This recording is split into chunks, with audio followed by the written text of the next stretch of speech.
দুইটা না চারটা? চারটা। এখন কিন্তু মূল উৎস দুইটা বলে প্রচার করেনেওয়ালা মানুষ আছে, তারা ইজমা এবং কিয়াস মানে না।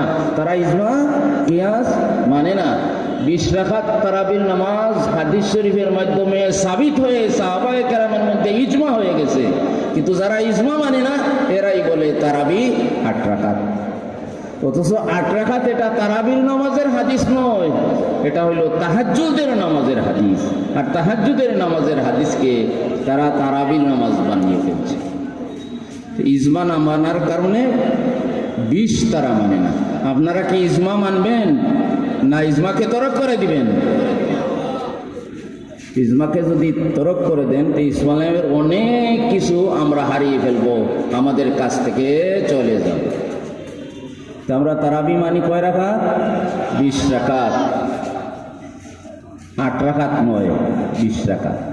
আমরা ইজমা মানি, সেজন্য তারাবি 20 রাকাত। এই তো পবিত্র মাহে রমজান শরীফ আসছে,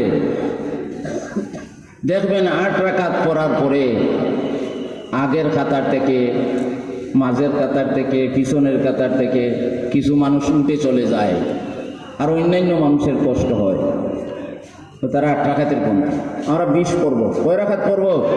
তারাবি নামাজ 20 পড়বো। আমরা ইজমা মানি, কিয়াস আমরা মানি।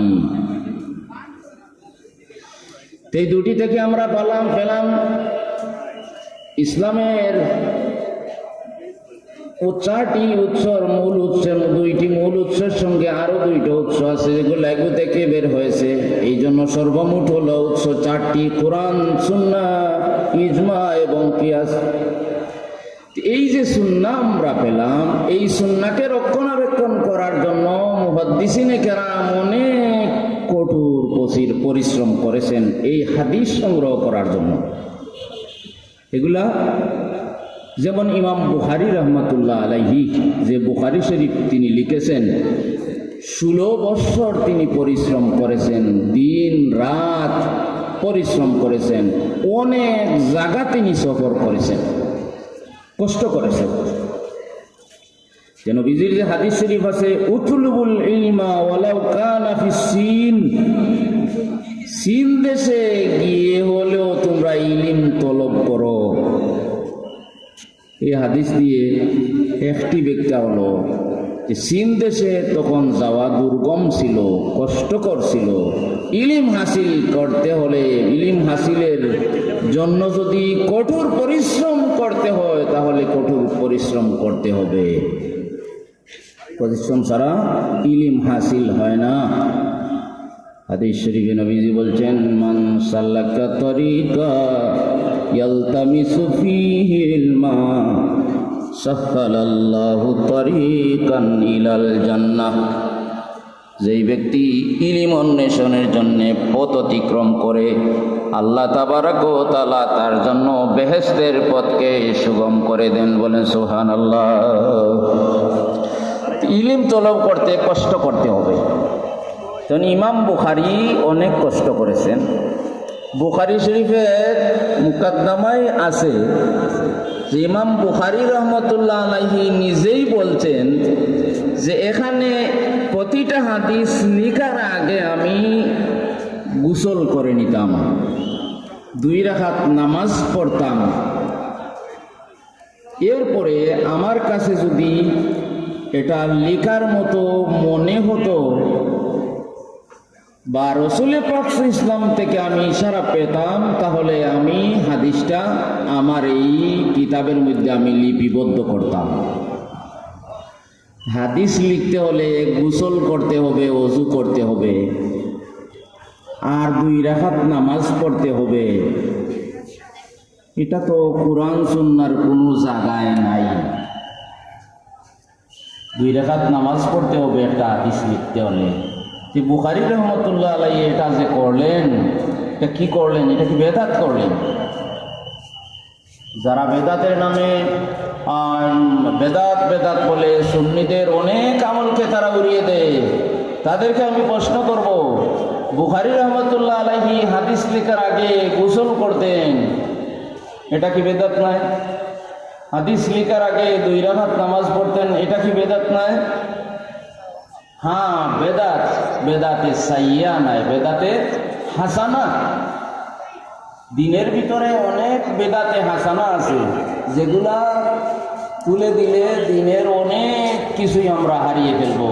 এই জন্য পূর্বসূরি উলামায়ে কেরাম, ফুকায়ে কেরাম বেদাতের কয়েকটা প্রকার করেছেন, বেদাতে হাসানা, বেদাতে সাইয়া, আবার বেদাতে হাসানারেও কয়েকটা প্রকার করেছেন।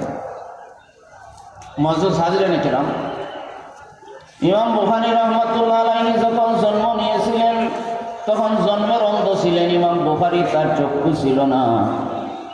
মা যখন দেখলেন সন্তানের চক্ষুটায় আলো নাই, জ্যোতি নাই, তখন প্রায় তুমি রাত্রিবেলা আল্লাহর দরবারে কাঁদতেন, আল্লাহ আমি একটা সন্তান, এমন একটা সন্তান জন্ম দিয়েছি, তার সুখের জ্যোতি নাই, সে কিভাবে জীবনযাপন করবে, সংসার কিভাবে সে চালাবে।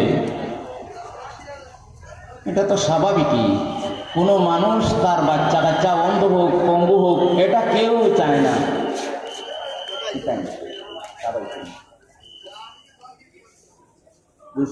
بلغ العلا بكماله كشف الدجى بجماله حسنت جميع خصاله صلوا عليه وآله بلغ العلا بكماله كشف الدجى بجماله নারে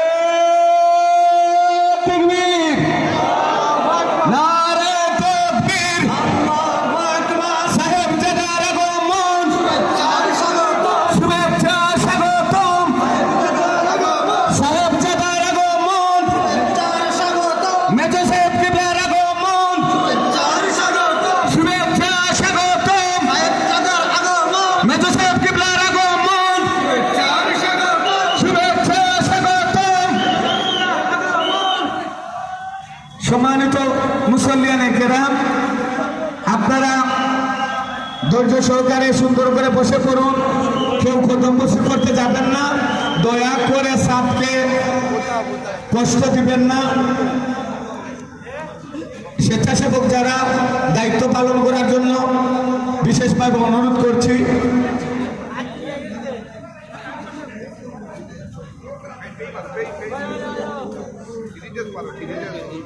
আপনারা বই যাও কা, কেউ সামনে দাঁড়িয়ে থাকবেন না, সবাই চলে আসুন।